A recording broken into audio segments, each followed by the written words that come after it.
I don't deserve this because I didn't work hard enough. So hard work is one of the greatest lies ever told in America.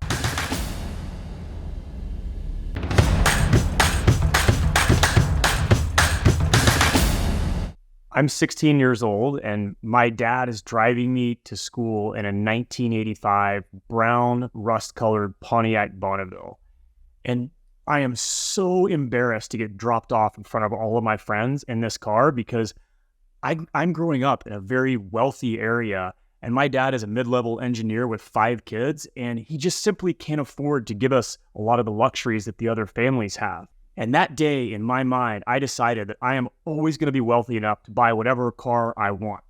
Now, fast forward to present day, when I made my first million, the first thing I did was go out and buy an exotic car. And that, to me, really cemented what success is in my mind. So what does this all mean? This is a money story. This is a subconscious pattern that is running in the background and shaping my life without me actually thinking about it. You see, if knowledge were all that we needed to be wealthy, there would be a whole lot more rich people because information is so widely available.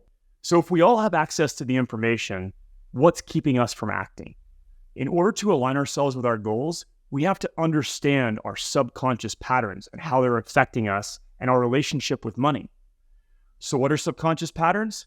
Quite simply, it's the mechanisms that our brain put in place in order to keep us safe. They're often formed in childhood and adolescence.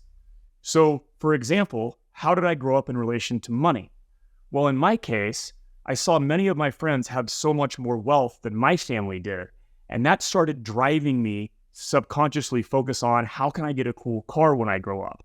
Perhaps this is where some of the roots of me being an entrepreneur was actually formed. Now, a lot of you are saying, well, hey, that's the thing that drove you to be successful. And you're actually right. It's okay to indulge our patterns as long as we're at choice with them. The problem is that I went out and spent a bunch of money that I actually didn't really have on that nice car because I thought that's what success was all about.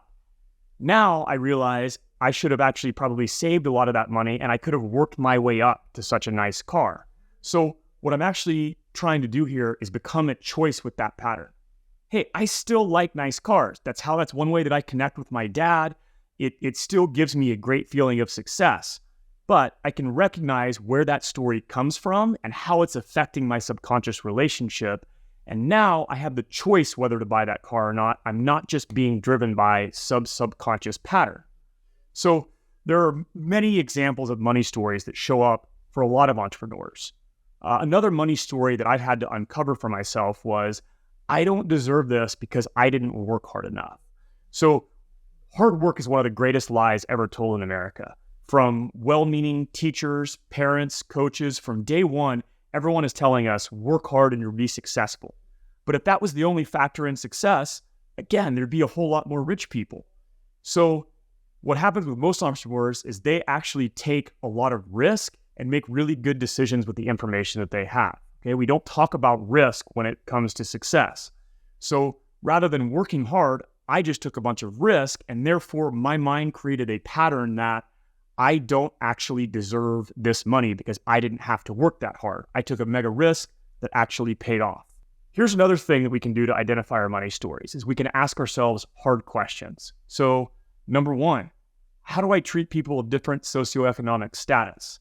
And that doesn't just mean people that are less fortunate than us.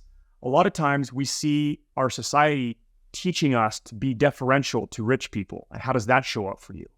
Another good question you can ask is, what did I witness from my father's relationship to money? And where does that show up for me today?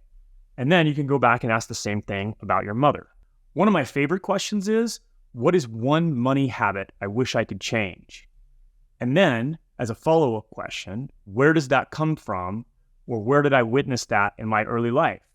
For me, I've always had a very easy come, easy go relationship with money.